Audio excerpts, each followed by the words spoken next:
आज हम देखते हैं जी square root definition, square root का कॉन्सेप्ट क्या है। ठीक है, देखें हमारे पास लेट्स एक नंबर है 49। ठीक है, 49 को अगर हम देखें तो 49 हमारे पास दो तरीकों से आ सकता है। ठीक है, अगर मैं 7 मल्टीप्लाई बाय 7 करूं मेरे पास 49 आएगा।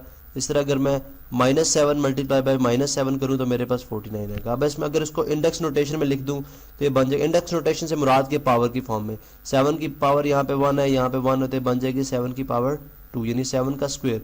इस तरह अगर मैं -7 मल्टीप्लाई -7 है, -7 की पावर 1 -7 की पावर 1 ये बन जाएगा -7 की पावर 2। तो इस तरह से लिखने को कहते हैं हम इंडेक्स नोटेशन। ठीक है, ये आपने ऑलरेडी 7th 8th क्लास में बात पढ़ी हुई है। ठीक है, अब आप देखें कि अगर मुझे यहाँ से 49 का स्क्वायर रूट, अब यहाँ पे बात करता हूँ जी 49 का मुझे स्क्वायर रूट, जिसकी अलामत कुछ इस तरह से है, इस तरह से हमारे पास ये अलामत आती है 49 स्क्वायर रूट। ठीक है, अब अगर हमें 49 का स्क्वायर रूट फाइंड आउट करना है तो हम क्या करते हैं कि हम जो है 49 को लिख देंगे या ये 7 का स्क्वायर है, बिकॉज ये 7 का भी स्क्वायर है। ठीक है, और ये -7 का भी स्क्वायर है। ठीक है, तो अगर मैं यहाँ से अंडर रूट करूंगा, ये स्क्वायर रूट, इसको अंडर रूट भी बोलते हैं, स्क्वायर रूट भी बोलते हैं। अब याद रहे कि स्क्वायर रूट की जो वैल्यू होती है वो इक्वल होती है 1/2 के। ठीक है, 1/2 के। ठीक है, जो इसकी न्यूमेरिकल वैल्यू होती है। लिहाजा अगर हम यहाँ पे 7 स्क्वायर, ठीक है, कि अंडर रूट की जगह अगर मैं 1/2 वैल्यू लिख लूँ या, ठीक है, और यहाँ पे -7 स्क्वायर, ठीक है, और इसके बाद अंडर रूट की जगह मैं इसकी वैल्यू लिख लूँ 1/2, तो ये ब्रैकेट का मीन मल्टीप्लाई है। तो अगर यहाँ पे देखें तो 1/2 जो है वो कैंसिल आउट हो जाएगा 2 के साथ, तो हमारे पास आंसर आ जाएगा 7।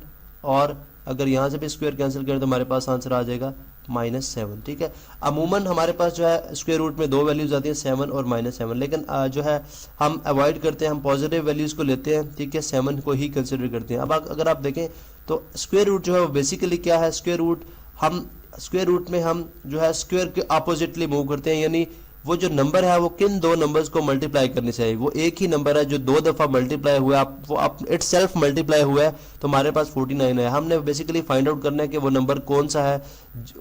ये जो वो नंबर फाइंड आउट करने का प्रोसेस है ये हमारे पास कहलाता है स्क्वायर रूट। ठीक है, अब लिहाजा हमने बात की थी जी कि 7 और -7 हमारे पास दो आंसर हैं। अब हमने बात की थी हम नेगेटिव नंबर्स को अवॉइड करते हैं। अगर आप देखें तो x, अगर मैं लिखता हूँ y² is equal to x, ठीक है, तो यहाँ से पहली बात है कि इस स्टेटमेंट से बात अंडरस्टूड हो जाती है, इस स्टेटमेंट से बात अंडरस्टूड हो जाती है कि यहाँ पे x क्या होगा, x जो है वो एक पॉजिटिव नंबर होगा, बिकॉज x नेगेटिव नंबर इसलिए नहीं हो सकता कि हमने देखा कि नेगेटिव नंबर्स का जो स्क्वायर है वो भी पॉजिटिव है। लेकिन लेट्स से हम for the sake of understanding हम यहाँ पे सपोज करते हैं कि if x is a negative number, if x is a negative number, अगर x एक नेगेटिव नंबर है तो नेक्स्ट प्रोसेस हमारा क्या होता है, हम स्क्वायर को खत्म करने के लिए क्या करते हैं, स्क्वायर रूट लेते हैं जो इसका ऑपोजिट है। चले यहाँ पे अगर हम स्क्वायर रूट लेते हैं तो हमारे पास यानी taking square root on both sides, यहाँ पे करेंगे हम टेकिंग स्क्वायर रूट जो कि इसका ऑपोजिट ऑपरेशन है ऑन बोथ साइड्स। ठीक है, हमारे पास ये क्या बन जाएगा, of the given equation, both sides of the given equation हमारे पास ये बन जाएगा square root y² is equal to square root x। ठीक है, अब y² स्क्वायर से कैंसिल आउट हो जाएगा, हमारे पास y आ जाएगा स्क्वायर रूट x। अब हमने यहाँ पे बात की है if x is a negative number, let's say हम अंडरस्टैंडिंग के लिए यहाँ पे सपोज कर लेते हैं, लेट्स से x जो है वो इक्वल टू है 3, x जो है वो इक्वल टू 3 है, सॉरी हमने नेगेटिव नंबर बोला है, तो x इक्वल टू -3। ठीक है, तो अब अगर मैं यहाँ पे पुट करूँ, यहाँ पे y की वैल्यू जो x की वैल्यू है, तो y इज इक्वल टू आ जाएगा स्क्वायर रूट -3। अब हमें ये बात पता है कि रियल नंबर्स के अंदर जो नेगेटिव नंबर्स का स्क्वायर पॉसिबल नहीं है, रियल नंबर्स के अंदर नेगेटिव नंबर का square possible, sorry square root possible नहीं है। ठीक है, तो ये बेसिकली क्या है, एक कॉम्प्लेक्स नंबर।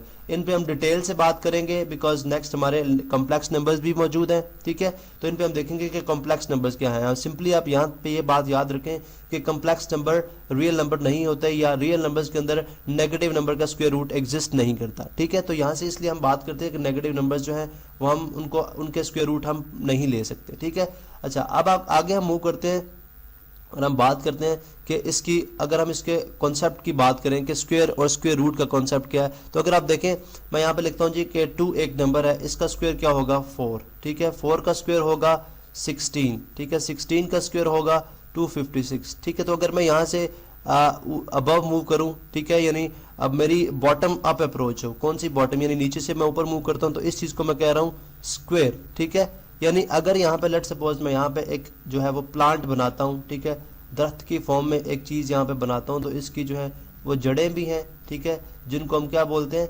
रूट्स, जहाँ से निकल के आता है, ठीक है, जहाँ से ये निकल के आता है, ठीक है। और जो इसकी शाखें हैं, ठीक है, उनको हम क्या बोल देंगे, वो कहलाएंगी शूट्स। तो बेसिकली अब अगर आप देखें तो अगर आप नीचे से ऊपर मूव करें तो आप क्या करें, स्क्वायर लिए जा रहे हैं। लेकिन अगर आप आपकी टॉप जो है वो डाउन आपकी अप्रोच होगी, ठीक है, टॉप डाउन अप्रोच में, यानी अगर आप 256 से नीचे की तरफ मूव करेंगे तो आप किस कॉन्सेप्ट के तहत आएंगे, स्क्वायर रूट के तहत, अगर आप मल्टीप्लिकेशन के कॉन्सेप्ट में बात करेंगे, ठीक है। 256 का अगर मैं स्क्वायर रूट लूँ, ठीक है, यानी अगर मैं यूं बात करूं कि ये मेरे पास रूट है, यानी ये रूट है, और 2 की जो शूट है जिसको हम स्क्वायर कह रहे हैं, ठीक है, 2 की जो शूट है वो 4 है, 4 की जो शूट है वो 16 है, 16 की जो शूट है वो 256 है। लेकिन अगर मैं रूट की बात करूं तो 256 की रूट जो है वो 16 है, 16 की रूट 4 है, 4 की रूट 2 है। यानी हम बेसिकली ये बात करें कि 216 को 2 दफ़ा मल्टीप्लाई करने से 256 आया है, तो अगर दोबारा हम इसकी रूट पे हैं तो वो क्या होगी, 16, दोबारा 16 की रूट पे आए तो वो 4 की रूट पे आए तो 2। तो बेसिकली ये कॉन्सेप्ट है स्क्वायर और स्क्वायर रूट का। तो यहाँ पे हमारा कंसर्न स्क्वायर रूट के साथ है, ठीक है। तो लिहाजा स्क्वायर रूट के अंदर हम देखते हैं कि वो नंबर जो है, जो जिस नंबर का हम स्क्वायर रूट लेने जा रहे हैं, वो अगर देखा जाए तो वो किन 2 नंबर्स को मल्टीप्लाई करने से आता है, ठीक है। यानी वो कौन सा नंबर है जो इट सेल्फ मल्टीप्लाई, किन 2 नंबर से तो नहीं, बल्कि हम यूं बोलेंगे जी वो कौन सा नंबर है जो इट सेल्फ मल्टीप्लीकेशन से आता है। यानी ए को मैं ए से मल्टीप्लाई कराऊंगा तो मेरे पास ए स्क्वायर आएगा। तो ए स्क्वायर जब मैं इसका नेगेटिव पे मूव करूंगा स्क्वायर पे, तो मैं बात करूंगा कि वो कौन सा नंबर है कि जो मैं, यानी वो हम बात करेंगे जी कि ए स्क्वायर किस एक नंबर को 2 दफ़ा मल्टीप्लाई करने से हमारे पास आंसर है। ये बेसिकली कॉन्सेप्ट है स्क्वायर रूट का। अब जब हम स्क्वायर रूट का सिंबल्स की बात करते हैं तो हम यहाँ पे लिखते हैं जी, स्क्वायर रूट को अमूमन हम इस फॉर्म में लिखते हैं कि let's say square root of x, ठीक है। अब हमारे पास ये जो स्क्वायर रूट है, इसको ये जो सिंबल है इसको हम अमूमन बोलते हैं रेडिकल, ठीक है, रेडिकल, जिसके जो मानी है वो बीच के हैं, ठीक है, ये रेडिकल। और जो स्क्वायर रूट के अंदर नंबर होता है इसको हम बोलते हैं रेडिकैंड, ठीक है, इसको हम बोलते हैं रेडिकैंड, ठीक है। आगे हम बात करेंगे कि जो है वो 3rd रूट, 4th रूट या 5th रूट, या जिसको हम nth रूट की बात करते हैं, वो हम नेक्स्ट लेक्चर में बात करेंगे। यहाँ पे हमारा जो कंसर्न था वो क्या था, रेडिकल और रेडिकैंड के अंदर। लेकिन स्क्वायर रूट की कुछ प्रॉपर्टीज भी हैं, उसकी हम नेक्स्ट लेक्चर में बात करेंगे।